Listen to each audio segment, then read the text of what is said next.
Kill Drums, formerly of Savatage, and still playing with reverence, listening to That Metal Interview. In time and space, where the books of life lay, with the head.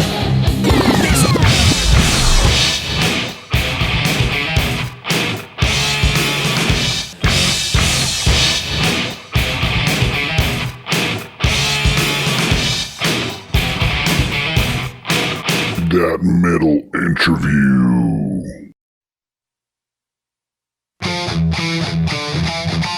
Welcome back, boys and girls, to That Metal Interview.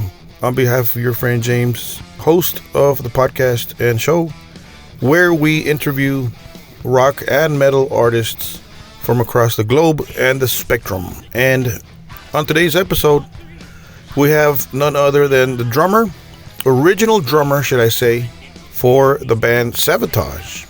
Yes, you heard correctly. I am talking about Steve Doc Wacholz, better known as Dr. Kill Drums. Also, that's his nickname, of course, and he'll talk about it. And those of you that know why they call him that, the nickname, then you know.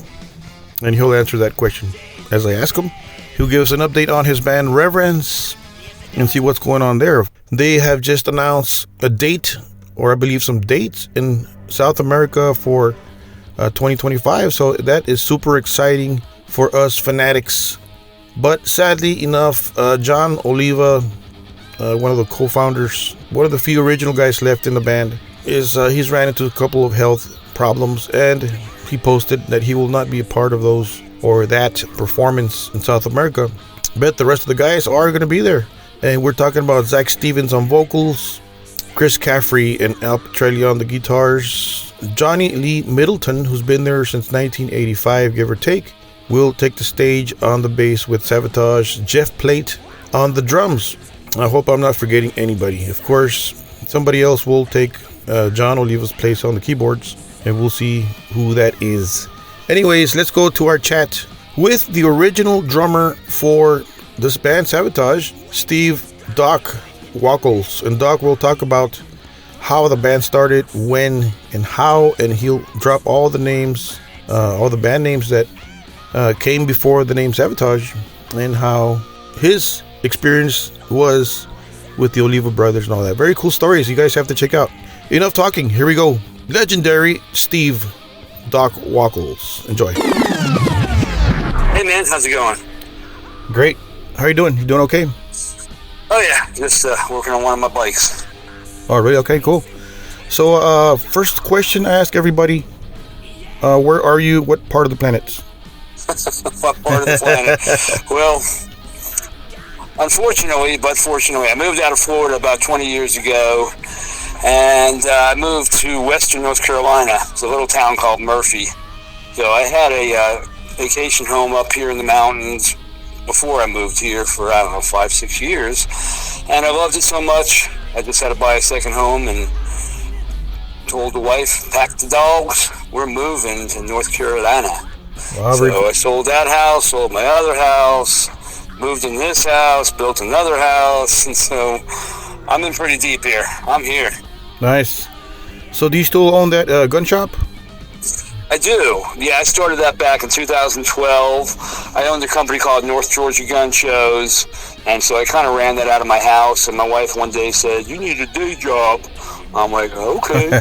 So I went and started Cherokee Guns back in 2012, and it's been going on almost 12 years. So yeah, it's kicking ass. So what's a normal day like for yourself, Doc?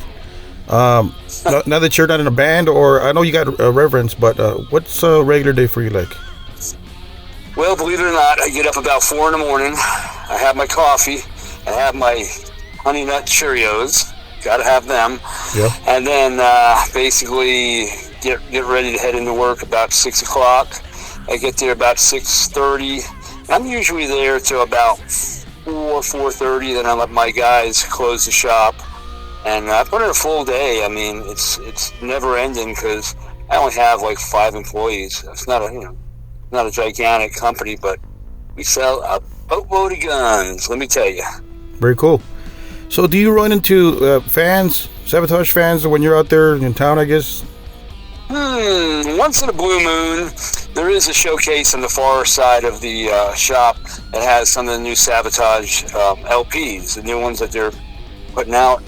And so every now and then someone goes, "Hey, how much are those?" I go, "Well, they're mine because I played on them, and they're not for sale, but you can buy some on eBay or whatever." And at that point, they realize kind of who I am. And then I have a drum room in the back of my gun shop. So I take them back there. They can take pictures on the drums and play them. I don't give a damn. And so, it's just kind of a neat thing when someone either A, recognizes me or puts two and two together. So it's kind of cool, but I don't live by my past accolades. Yeah. So do you still own a drum set? That's a dumb question, right? How many do you own? Well, I'm down in my race shop right now. I'm looking at 2 drum sets. Then I have one other drum set at the shop, and that makes 3, and I have 4 more in the house. So I have 3 more set up in the basement and another one just tucked away. So I got 7 drum sets. Nice. So when's the last time you played live, Doc? And do you miss playing live? Well, I do miss playing live. I mean, that's what made it all worthwhile, was getting out there for the fans and playing for the fans. Honestly, I can't even remember when. I mean, I did some stuff with Savatage in 06, but we called the band Weapons of Mass Destruction, something to do with, the management didn't want us using the name because it was really different players, even though John Caffrey was involved, I was involved. I mean, 3 main players from Savatage were involved, but that was 06, and I haven't, played with them since, to be honest with you. Oh, wow. So, that's weird. I mean, you guys are the original. I mean, John and yourself, and Caffrey came in later, right? But, wow. Yeah, he was kind of in and out. He was kind of never a full-time member right away. He was kind of earned his way in, absolutely, though. But he's actually picked up the essence of Chris Oliva, which I'm really happy and really thankful for. Yeah, I spoke to Caffrey about 2 years ago, and he told us his story about being, I guess, behind the curtains for a while, not on stage, and then eventually Chris brought him on stage, something like that, right? Yeah, I mean, it basically went that way. I mean, you got to understand, we were 3-piece and 4-piece for a long time, and management said, put this guy into the band. It's like, well, dude, we've been doing this for how long, and you're just going to walk in and be part of the band, earn your way in, and he did. Yeah. He's a great guy. He was a lot of fun to be around, and now he's, fantastic, unbelievable guitar player. So, we still talk every now and then, just like I talk to Oliva, and obviously Johnny lives right across the street from me, well, across the mountain. I live on a mountain, and he lives on another mountain. Wow, very cool. Hence the Hall of the Mountain King. Yeah, literally. Right. Been trying to get Oliva up here, but I don't know, he's just kind of taking care of his health right now. It's like the most important thing, obviously. Yeah, I heard about that. So, which is your first band, Steve? Avatar, or was there another name before that? Oh my God, dude, it goes way back before that. I mean, I had a band when I was like 12 years old, maybe even younger. So we were called Blaze. And Pat Dubbs, one of the guitar players and the singer, he actually played with an edition of Avatar back in the day. And I think in 2002 he got killed in a motorcycle accident. But so that goes way back. Blaze, and it turned into Paradox. And then that's how I met John and Chris, basically, is I auditioned for John's band, which was called Alien. And so I played with him for just a short while, and some guy came in and played better than me. That was older than me at the time. I think I was 14 or 15. And my band, Paradox, was playing in the pit. Okay, we'd play, and then, at that time, Avatar would go in and play. It was a different lineup. And then one evening he said, "Hey, why don't you come by after dinner?" So I rode my motorcycle over, and the rest is history, really. That was 1979. And 2 weeks later, we had our first gig at Tarpon Springs High School. Oh, wow. First time I heard of you guys is Headbangers Ball, 87, Hall of the Mountain King.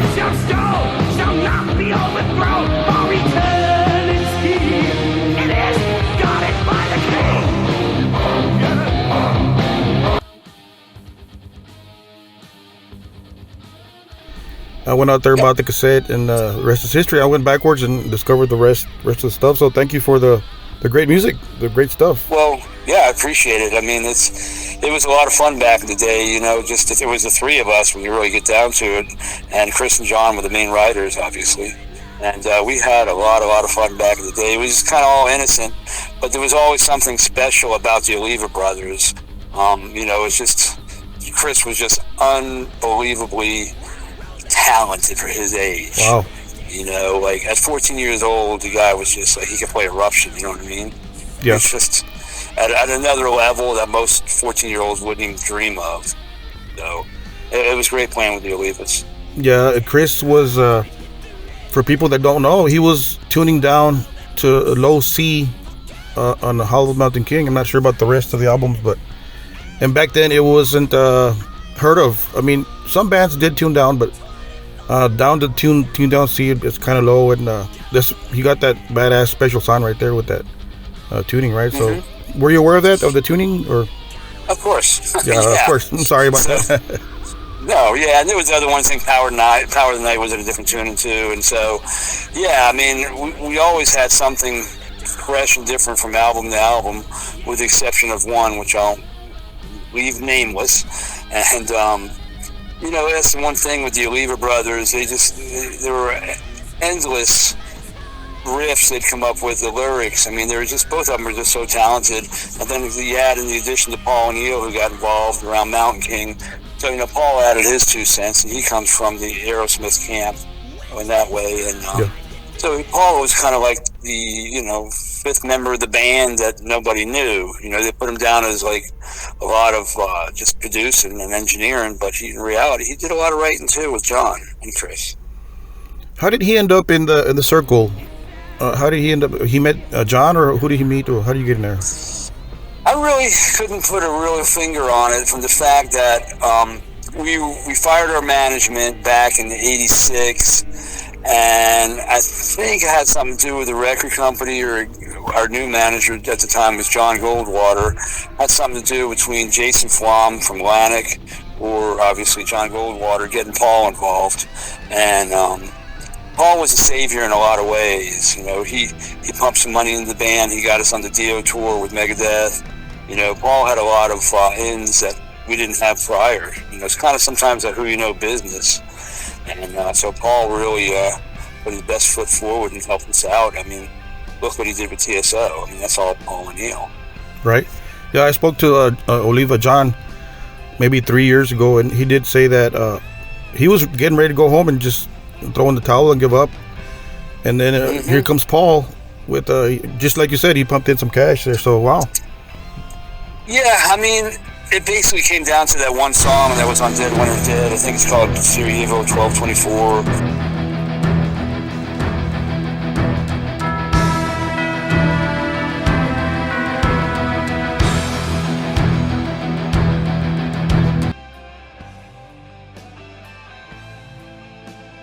You know, basically Hark to the Bells, whatever it's called. In any case, that song really propelled the band to a different level, because I believe 350 FM stations, like P1 stations, not little college stations, P1 stations picked it up, and the record company basically said, well, do a Christmas album, but guess what? You can't call it Savatage. And so the whole Trans-Siberian came from a play that Paul wrote, and I happen to have a copy of it, which is very cool, autographed. That was called Romanov, When Kings Whisper. So that had to do with the Bolsheviks, I believe, getting kicked out of power up in Russia at the time. So that was supposed to be a Broadway play, but never happened. And so that whole Trans-Siberian came out of that play. That's the story I heard anyway. Wow. Very cool story there.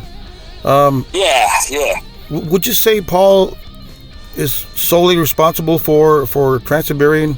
That certain sound, you guys, there was a little slight change there on after Hollow Mountain King, of course. We all noticed it. For the best, it was a badass sound, of course.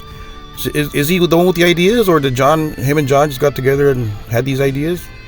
Well, I think Mountain King really, that whole album was probably, a lot of the songs were written prior to Paul getting involved, and of course we wrote some in the studio. They just kind of evolve on their own. We'll go in, you know, in the top of the afternoon, 12, 1 o'clock, and then Paul wouldn't come in to 4 or 5, since he'd sleep all day mostly. He'd be up all night. And so we'd go in there and fiddle around and play. I mean, that's the way a lot of the songs we wrote in the past, we just sit there and start jamming. You know, Chris would come up with a riff, and I'd join in, and John would be playing bass, and he'd just kind of join in. And that's the way a lot of songs were written back in the early days. And then Paul's influence really came a lot through the lyrics at first. And then, you know, we brought the piano in and gutter ballet.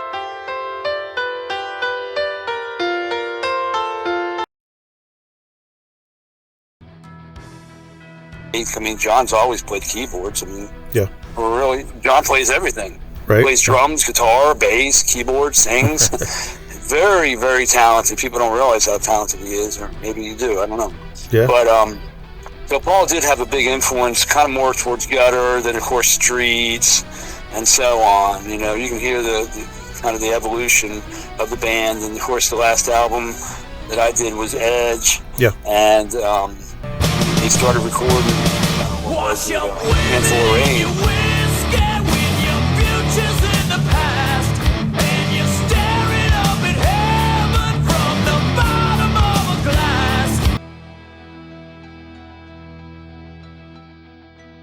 I didn't even know they were a band anymore. Next thing I know, I hear, "Hey, SAVATAGE is recording." I'm like, well, that's news to me, because you know, at the time, I was still technically 1/4 owner of the name and the band. Okay. So, oh wow. You know, so that's why I got credit for Handful of Rain. But the reality is, I didn't play on it. John did, I believe. And I obviously, at that point, you know, I started doing my own thing. I owned the business, and it was doing real well. And you know, the band couldn't put the money in my pocket like I was making. Yeah. You know, and it still can't today. So yeah, you know, that's cool. So, what was? I know people ask you this question. What was the final straw there for you to? I'm not sure to say. I don't want to say quit the band, but was it Chris's passing, or was it the new singer thing, or what made you just throw in the towel? You know. Well, that's a really good question. I mean, it's probably a multitude of things. First of all, we got off the road, and I guess it was gutter. John leaving the band, and then at that point, it was like, okay, well, me and Chris are original, and I opened up a business, and I'm doing really well, making more money than I ever have. And so, Edge of Thorns, I didn't want to tour because, you know, making X amount versus a really big Y amount. And so I brought in a friend of mine to tour. And so then when Chris died, I'm like, well, you know, it's over. You know, John's not in the band. Chris has passed away. Johnny, you know, great guy, but he's not an original member. Yeah. You know, he's been in there a long time, but just not original. Yeah. And at that point, I was like, well, I'll just carry on with my life, you know, and I just can't play with anybody. I got to play with people that have, you know, skills, if you will. And at that point, it was like, it just didn't make sense to me. And then of course, Zach coming in, it was kind of like, well, I didn't even have a chance to say yay or nay. It was like, oh, here's your new singer, Doc. Yeah. I'm like, oh, okay. So that kind of ticked me off a little bit. I mean, Zach's a great singer, don't get me wrong. He ain't no John Oliva, though. You know, and so at that point, it was me, Johnny, Zach, and Oliva rehearsing for Edge of Thorns. But after he passed, it kind of just ramified the whole decision of not being part of it anymore. But this video came up recently. It was Zach, me, Oliva, Caffrey, and Johnny playing bass, and it was for Ronnie Garvin's benefit show. And I thought that was a cool version of SAVATAGE. Yeah. To me, that's a cooler version of SAVATAGE than what's out there today. Right. Okay. I mean, I don't want to say like I feel they're a SAVATAGE cover band by any means, but in my mind, maybe a little. You know, especially if they're going to tour without John. I was like, okay, well, let's see. Al Petrelli, not original. Nope. You know, Caffrey, he's kind of original, but not. And of course, you know, Jeff Plate, who took my place. Right. In 96, 97, you know, not original for sure, you know, and so it was kind of a weird thing when I saw the five of us playing. I'm like, you know, maybe I should have put a little effort back then and saying, hey man, this was pretty cool, maybe we should do something. But at the time I had my reasons, and you know, I don't have any regrets in my life by any means. You know, I mean, I'm where I am in life is, you know, where I'm supposed to be. You're at a good place, yeah. What? Yeah, I'm in a really good place. Yeah. Going back to 90, when Gutter Ballet was being built, or arranged, should I say, were you kind of hesitant on that little orchestration change? It wasn't exactly a Hollow Mountain King, you know. So were you hesitant, or were you pretty much like, well, let's see what happens here, you know? Well, again, another good question. You kind of had this well thought out. It was kind of a little bit of a change with the keyboards, but we needed to do something to stand out, okay? You can't just keep rehashing the same old stuff over and over and over and over. You know, Gutter Ballet was #1 college radio song, #1 album of the year, so it really put us in a different light than we had before, and we didn't get the radio buzz on the P1s that we wanted to, but you know, still did real good, sold quite a few, and still not, you know, certified platinum or anything, unfortunately, but it was something that was, you know, it had to happen, because if you really go back to the early days, there's a lot of songs that had keyboards on it. And so, to me, it was like, okay, well, John plays keyboards. That's awesome. Yeah. So, of course, you know, the piano was great. Yeah, don't get me wrong. I mean, I love the whole discography is awesome. I mean, I'm a fan, you know. So, Gutter Ballet was awesome. I saw that on MTV and stuff, and just great stuff. Wherever I turn, Doc, whenever I see you on YouTube or whatever, you always have a big drum set with big stuff. Where does that come from? What's the reason behind that? I mean, it's cool. Well, there is a reason, okay? So, like, first of all, everybody had double bass drums. So it's like, why do I want to do that? Let's do triple bass, okay? Let's really step it up. And the Olivas were so talented, I had to kind of come up with, I don't want to call it a gimmick, but something to kind of like, hey, there is a drummer on stage. And so I would erect these big drum kits, and I worked with a guy named Tom Falcon, and we'd come up with these really crazy drum cage ideas, and then we'd come up with, you know, good ideas for the back, for the amps and stuff as well. And so every set that we come up with, I had involvement, obviously, and I always like to create that creative side. On the music side, I wasn't so creative, other than obviously drum parts, but I just had to have something that made me stand out a little bit, and it was great, because there was only one other guy playing triple bass at the time, and that was Billy Cobbin, you know, and so. You know, and since then, obviously, I see Pantera's got like 3 bass drums. You know, Charlie Benante, great drummer, he's got 3 bass drums. And so, that's right. You know, other people have copied me over the years. I don't give a damn. Nice, wow. So, going back in time, Avatar, there's a demo out there, and there's an EP.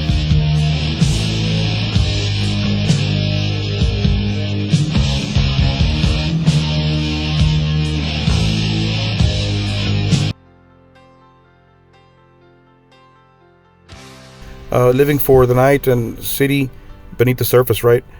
How was that experience like? What was that? Was that your first studio experience, or? Oh, no. It goes way before that. I mean, we were called Avatar. We had 2 songs on a LP. It was like 95 YNF. So we opened up both sides. We pissed off a lot of bands because we were on both sides of the record. So, you know, and even before that, we recorded some stuff, too, for other things. And so we always had, like, a little TIAC machine, which was a 2-track or 4-track. So we were always recording. There's songs out there somewhere that no one's ever heard. And I know John, over the years, kind of remembered them and kind of rehashed some of them. But there's still, I mean, I have a list of songs probably over 100 before we even got signed to Atlantic, you know. I mean, a great example, some of the songs changed names over the years. For instance, like Washed Out was really called Psycho. Okay. And it pisses me off to no end that we didn't call it that, because it was awesome if you just, you know, think about Psycho. It was flipping great. And they changed it to a stupid little thing called Washed Out, which was something like Jason Blum was using at the time. Hey man, I'm kind of washed out.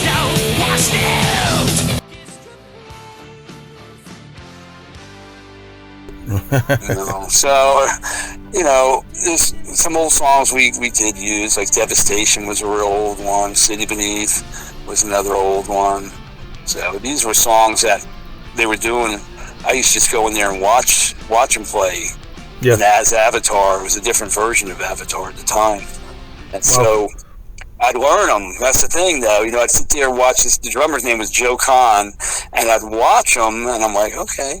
And so once I joined and I played some of these old songs, he goes, wow, Doc, you really, really improved. I'm like, yeah, I practiced a little. So that was kind of cool hearing it from old Joe. I don't know what old Joe was doing, but Tony Ciulla was the bass player back then, and Tony had something to do with Nothing Records, Trent Reznor, Marilyn Manson. I think he's manager, part owner or something. Okay. But Tony Ciulla was just a great, great guy. He lived in Cleveland, Ohio, the last I knew. So when we used to play Cleveland, he'd come out and he'd tell me, hey, man, there's just a ton of money in pizza. You got to open a pizza parlor, Doc. Right. So, never did. Opened up a gun shop. A little more difficult than pizza. So, you guys released Sirens.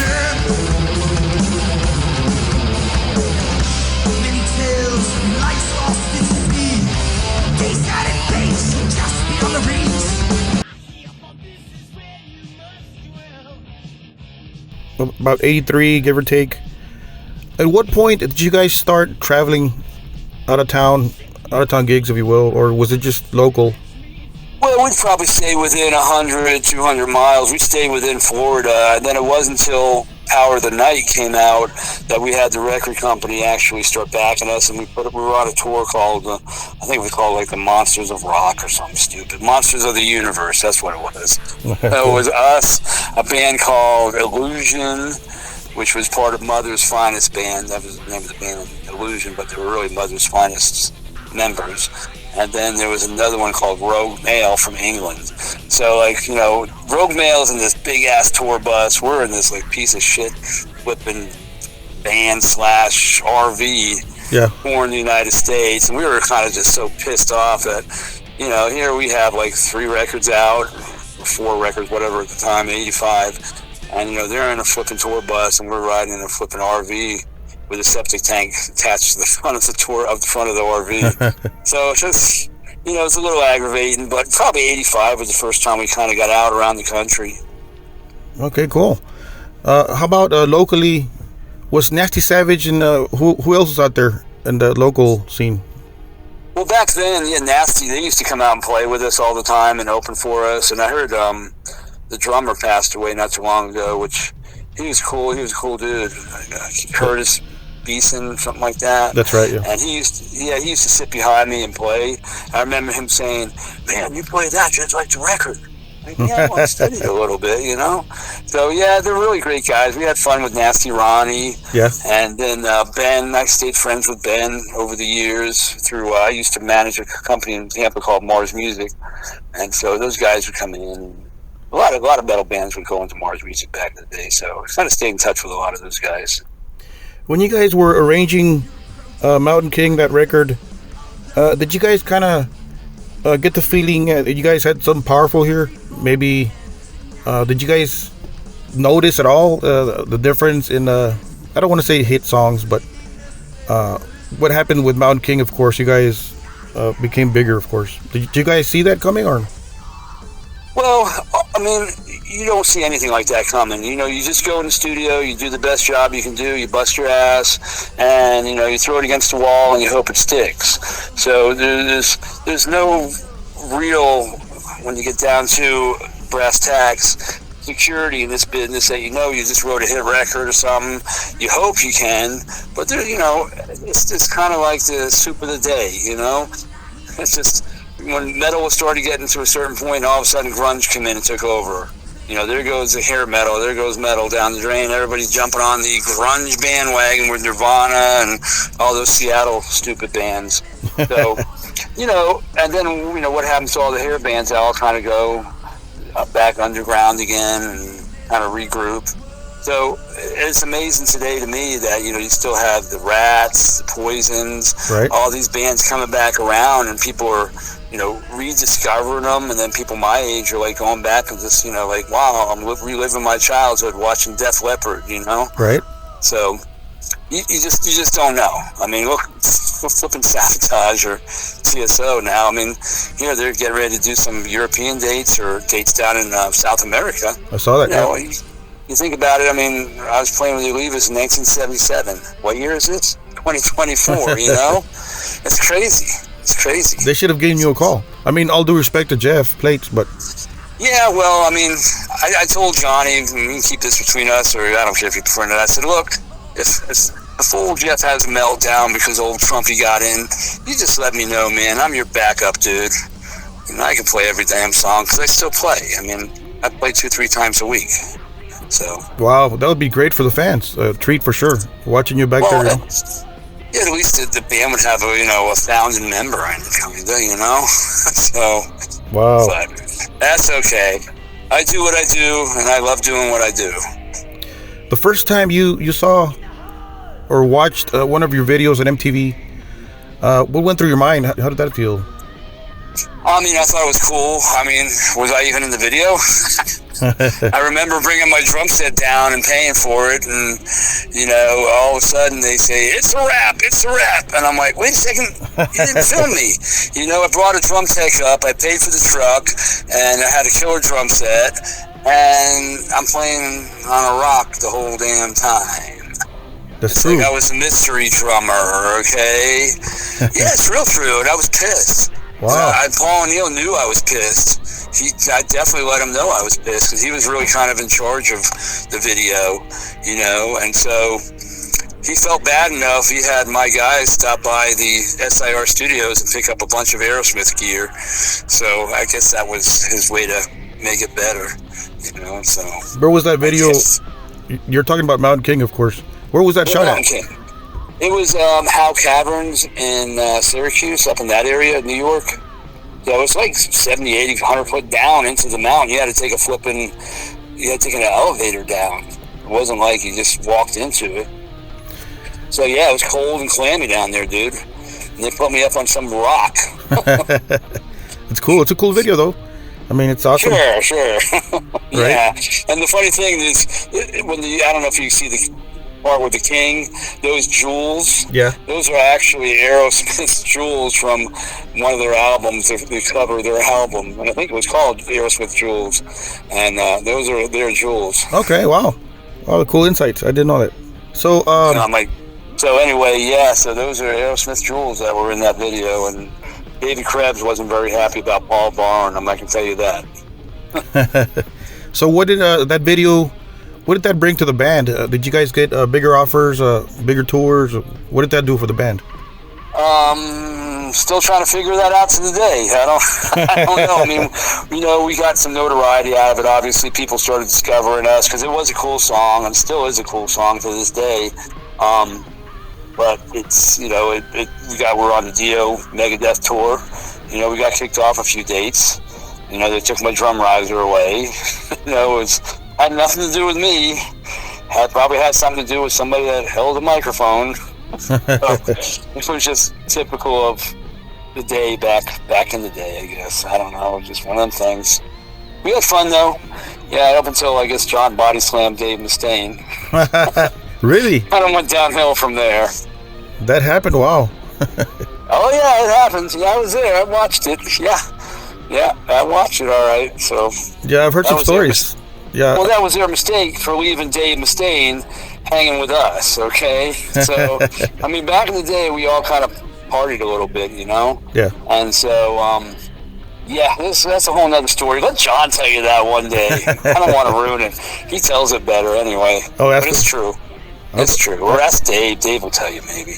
Yeah, Dave, I've heard some stories about Mustaine. He was an alcoholic, of course. He talks about it, too, so...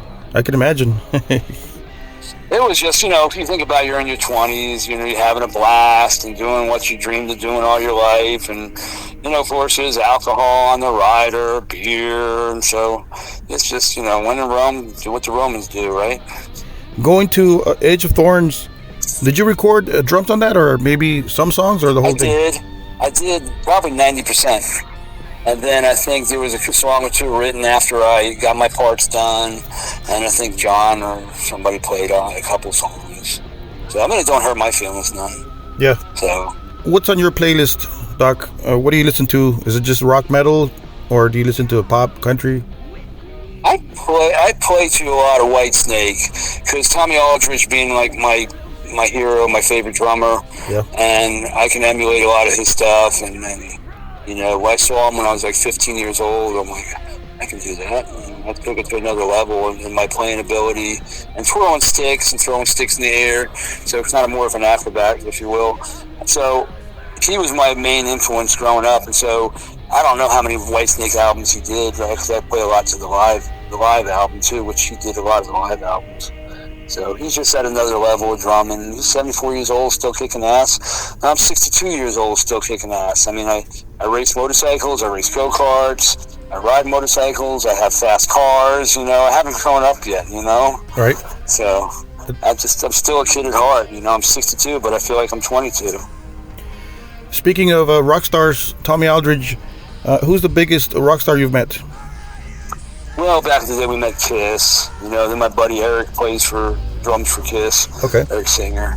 So, you know, I mean, those guys were pretty big in the day. I mean, I would have loved to met John Bonham and some of those cats back in the day, too. You know, I met Neil Peart when I was younger, big Neil Peart fan. You know, you come to my gun shop, there's Neil Peart picture. They got a Neil Peart snare drum. I had one of his Evolution series, which is a series of 4 snare drums, and there was only 30 of them ever made. And somebody offered me a boatload of money, and I sold them. Okay. So, you know, yeah, I still have this. When you walk into my shop, it's kind of eclectic. You know, I've got some of my motorcycles there. I got 45 motorcycles, and so I think I got 5 or 6 of them there. And I've got a drum kit from Bunny Carlos there. I've been friends with Bunny for 30-some-odd years. So, you know, it's kind of an eclectic shop. So, you know, you get a feeling that, you know, there's little cars there, too, RC cars. You know, because I've been racing RC cars for 30, 40 years. I got an RC car track in my backyard, paved oval in my backyard. Oh, wow, cool. Nice. I got a motocross track on the back 10 acres, too. So really? That way I can practice. Oh, very cool. Yeah. I've been racing motocross for 50 years coming up this year. So, wow. You know, a lot of people don't know that, and I was kind of a motorcycle guy, really dirt bike guy, not a street bike guy. I've got a couple Harleys, but I really don't ride them. So, mainly dirt bikes. You mentioned Johnny living close to you on the other side of the mountain. Do you guys hang, or do you guys hang out, or maybe ride bikes, or? Yeah, early on we did. You know, we'd get a couple of my dirt bikes, we go riding. I got 60 acres next to me, we go riding on, or through the neighborhood. There were a lot more dirt roads back then, and I started him doing that. Him and I were doing some blacksmithing together. He carried on and did a lot of blacksmithing. He has a blacksmith shop. I have a blacksmith shop. You know, I got him going on RC racing. You know, we're racing on my little track out here. And then I got him into go-kart racing. And then his mom came and basically hit me in the shoulder and said, "You're going to kill my son." I'm like, "No, I'm not." He's going to kill himself. So, you know, he stopped go-kart racing. He stopped blacksmithing because he cut himself real bad before a tour. So he's really big into beekeeping. And, you know, he's got his Harley. We used to ride bikes together. I had a BMW at the time. And so we go touring around the county. And, you know, I had my bike and he had his Harley. And, so we hung quite a bit, and just 2 Sundays, maybe 3 Sundays ago, before he took off for TSO, we went. You know, we had lunch together, my family and him. And then I took him to the airport. So, you know, we hang when we can, but you know, he's busy, and I work 7 days a week. I've only had 9 days off in 13 months. So here you go. I work my ass off, dude. And those 9 days were the 9 days I've raced this year, and that's it. 13 months, 9 days off. We understand that Savatage has got some new material coming out sometime in 25, I believe. Are you a part of that or not? Well, I don't know. I guess John invited me to play a few songs, and, you know, I've heard some of the new material. Johnny had some. Johnny's got a studio in his basement, and I heard some, and I thought they were really cool. You know, there's a song that's kind of like the goodbye song. I don't know really what it's called, The Last Curtain Call or something. And I thought it was really cool. It's just John on piano basically saying, "Okay, this is it, man. I'm done. Put a fork in me," you know. So really, you know, wow. There's some good stuff. I mean, kind of, to me, some of it kind of sounded like a continuation of Dead Winter Dead, maybe, or whatever the album was after that. Yeah, it was track. But it is good. It's good. You know, and if he wants me to play, I'll play. I'll fly down to Tampa because the band owns Morrisound Studios, which is kind of coincidentally the studio where it all started, and that's, you know, kind of a cool thing. Like the band owns the studio now. Would you take the offer if TSO asked you to do one of the tours? Maybe what Blas Elias is doing, I guess? Well, let me think about this. No. No, dude. I'd be kicked off the tour within days. Because I'm very, very staunch politically right. You know, and let's just say they're kind of like the opposite direction, a lot of the players and a lot of the management, even though I love the management and I wish we would have had them back in the day, because I would probably be living in a castle. So, yeah, those guys are just, they're really the brainchild right now behind SAVATAGE and TSO, and they're really, really great managers, and every time, you know, something cool happens, I'm like, damn it, I wish we had you back then. You know, because they're real go-getters, you know what I mean? Yeah. And they're the best. They're really the best of the best. Adam Lynn and, of course, Kenny Kaplan, just great guys. But no, I couldn't, you know, I can't pretend, you know. Now, if I get to beat the hell out of the drums, yeah, but these are electronic drums, and they wouldn't really, my style doesn't go with what those guys do. Understood. What's on your bucket list, Doc? Do you have a bucket list, or are you pretty much done with that? Well, as far as the band goes, I know Reverence is still writing, so, you know, the band kind of changed. The guitar player passed away, I think it's 13? Yeah, I think 2013, and he did a lot of the writing. Pete Rossi, what a great guy. You know, I played with him for 10 years, and then, you know, found out he died of heroin overdose, fentanyl, whatever. Yeah. That really blew my mind. And then the singer sings for Riot, and what a great guy he is too, Todd Michael Hall. Yep. Yeah, what a great guy. I mean, you know, but he has his own little soul thing going. Of course, he was on The Voice, and so the new singer, which I haven't met, believe it or not, guess what his name is? Oliva. Really? His last name is Oliva. No way! What a coincidence! I swear to God. And so what are the flipping odds of that, right? And so the bass player, I haven't even met him yet. He plays for Dee Snider. Okay. And so from what I hear from Brian, I talked to Brian. Brian came down here not too long ago with the guitar player, and the new guitar player took Pete's place. And I hear they're really, you know, the new guys are really great, but we haven't recorded yet. I'm waiting to hear some songs, and when I hear them, I'll go record, but I ain't torn. So maybe some ain't torn no more. Some new Reverence, maybe in the future, maybe. Yeah, there's definitely, they're working on new Reverence. You know what I mean? They're writing, and so it sounds, some of the stuff I heard sounds a little bit heavier, which is great because that's the kind of drumming I do. I don't sit there. I'm not Dr. Tickle drums. I'm Dr. Kill drums, right? Right. So that's something that they're working on, and then in the meantime, you know, I'm finishing up a point series, a second point series. I won the point series this year in 8 races, and then I'm in the middle of a second point series by the end of the year. I think December 8th is the last race. So, you know, I'm real big into racing. I sponsor both race tracks that I race at, and Horse to Gun Shop is a big part of my life. You know, that's just, you know, I built something out of nothing, and, you know, it's just we do, you know, big numbers, and I love it. You got a successful live the lifestyle that I wanted to live. Exactly. Which I could have done in the music business. You got a good life going. I saw an interview.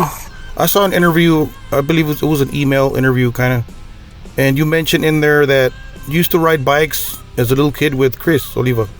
Is that so? I did. See, those guys went from Jersey to California. They were out in like Carlsbad, and they used to race. John and Chris used to race out there. Really? So I would ride the practice with my dirt bike, and those guys would get on it and ride. Right across the street was called the Sand Pit, and they'd go over there and ride. I mean, I wouldn't care. They knew how to ride. So, I mean, I've been in the dirt bike since I was, you know, I think my first race, I was 13. Still have my first trophy over my shoulder here. I was 13 years old, so nice. Like I said, you know, it was coming up on 50 years. Wow. So, How was 1975? That's what it says on 1975. Wow, 49 years ago. Wow. I know. I'm still doing something stupid. How was Chris Oliva as a person, Doc? I mean, you've been asked this a bunch of times, but for people, you know, listening, you know. Well, I mean, Chris was about as personable as they come, and he was really funny, and he was down to earth. He wasn't like, you know, these stuck-up people like Yngwie. A funny Yngwie story. We were playing with Yngwie in Japan, And the guitar tech came up and said, hey, you guys want to meet Yngwie? I'm like, yeah, sure, let's go meet Yngwie. And so we go backstage and go into his dressing room, and he's sitting in this, like, big chair. And then the guitar tech goes to Yngwie, hey, Yngwie, this is Chris Oliva from SAVATAGE. Well, Yngwie turned his head to the opposite direction where Chris was standing, and Chris walked up to him and shot him a bird and said, fuck you. Really? Just like that. And we all just walked out of the room. You know, I mean, what a douchebag, like, looking the other way.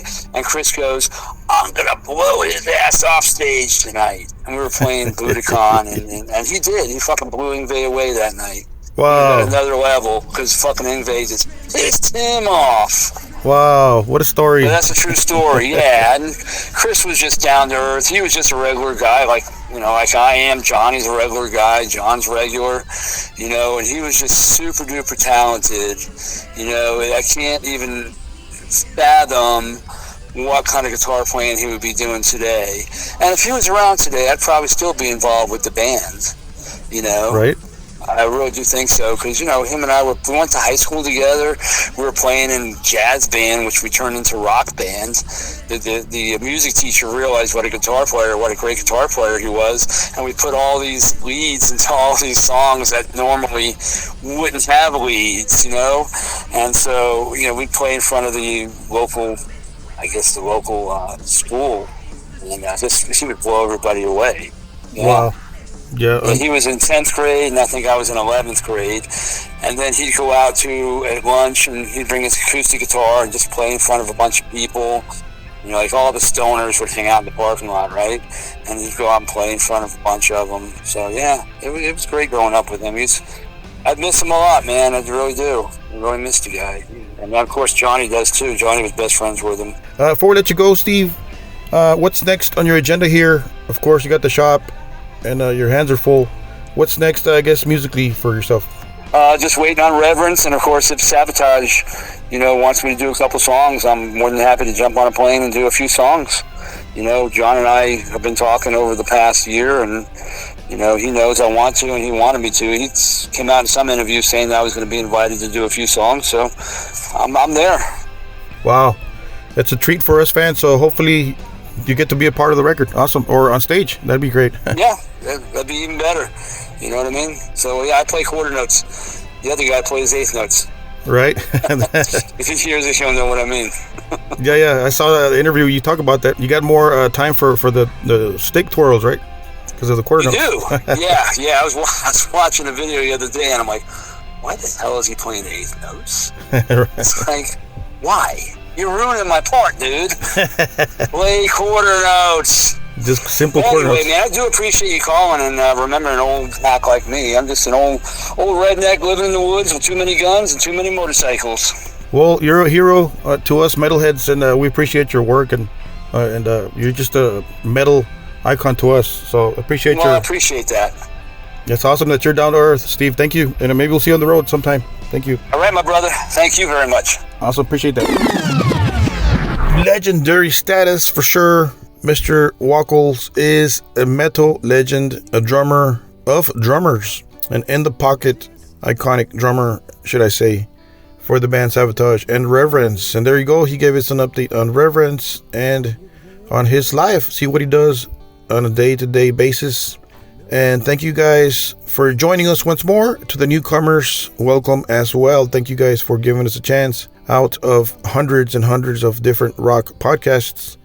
That metal interview truly appreciates your company. Your friend James from the planet Earth, which we are spinning around the sun, around and around. The state of Texas from the US of A. Don't forget to subscribe, ring the bell, follow us, like us at That Metal Interview on social media, and don't forget to keep it metal.